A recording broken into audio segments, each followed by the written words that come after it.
জানেন ঠাকুরগাঁও জেলায় 417টি ভোট কেন্দ্র রয়েছে। আগামী 12ই ফেব্রুয়ারি নির্বাচন অনুষ্ঠানের লক্ষ্যে আমার 417টি ভোট কেন্দ্রই প্রস্তুত করা হয়েছে সম্পূর্ণভাবে। 417টি কেন্দ্রে সিসি ক্যামেরার আওতায় থাকবে ভোটের আগের দিন থেকে একদম ভোটের পরের দিন পর্যন্ত। এই 3 দিনের পুরো রেকর্ড আমাদের কাছে থাকবে।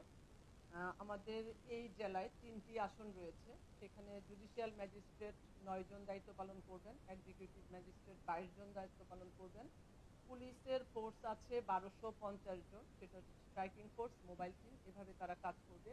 এছাড়া প্রতিটি ভোট কেন্দ্রে প্রয়োজন বোধে আমার 2 থেকে 3 জন পুলিশের সদস্য থাকবে, আনসারের 13 জন সদস্য থাকবে, আর্মির 11 প্লাটুন ফোর্স তাদের আমাদের মাঠে আছে, বিজিবির আছে 32 প্লাটুন, আনসারের রয়েছে প্রায় 6000-এরও অধিক সদস্য, সেগুলো স্ট্রাইকিং ফোর্স এবং আমার ভোট কেন্দ্রগুলোতে নিয়োজিত থাকবে। র্যাবের রয়েছে 3 প্লাটুন।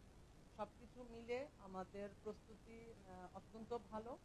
আপনাদের কাছ থেকে যে প্রশ্নটা এসেছে যে সংখ্যালঘুদের বিষয়ে আমাদের স্পেশাল ইনিশিয়েটিভ আছে কিনা, আমরা এই জেলার সকল ভোটারকেই সমান গুরুত্ব দিচ্ছি। কোথাও থেকে কোনো ধরনের যদি আমরা কোনো নিউজ পাচ্ছি যে তাদের সাপোর্টে আমাদের কিছু আমাদের ফোর্সের প্রয়োজন বা আমাদের কোনো ইনিশিয়েটিভ সেখানে দরকার, তাৎক্ষণিক রেসপন্স করার মতো আমাদের প্ল্যান রয়েছে।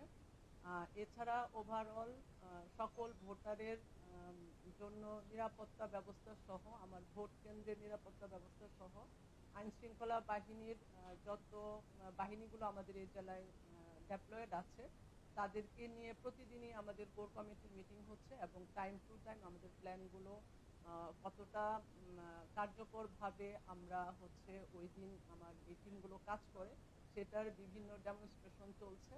সব কিছু মিলে আমাদের প্রস্তুতি আমি বলবো চমৎকার। মানুষ যেরকম সুন্দর পরিবেশে ভোট দেওয়ার জন্য তারা আশা করছেন, আমরা সেই বিষয়টি তাদেরকে নিশ্চিত করতে পারবো বলে আমি মনে করি।